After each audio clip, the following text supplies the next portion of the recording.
Podpora z fondu SKNIC nám pomôže vyškoliť ešte viac učiteľov, ktorým budeme môcť odovzdať tie skúsenosti v tej digitálnej oblasti a oni ich potom ďalej budú môcť odovzdať svojim žiakom a svojim kolegom a urobiť tak ten výchovno-vzdelávací proces lepším, modernejším a digitálnejším.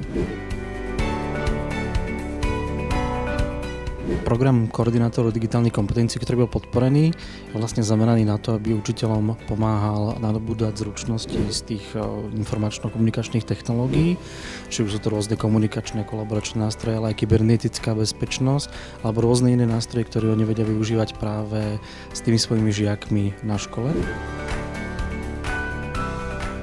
Ďalšou takou úlohou v tom projekte je, aby sme tým učiteľom dali dostatok zručnosti, aby vedeli pomôcť aj svojim kolegom v iných predmetoch, aby začali využívať tieto technológie, aby sa stali teda tým koordinátorom na škole, ktorý to bude celé zastrešovať a pomáhať im ďalej rozvíjať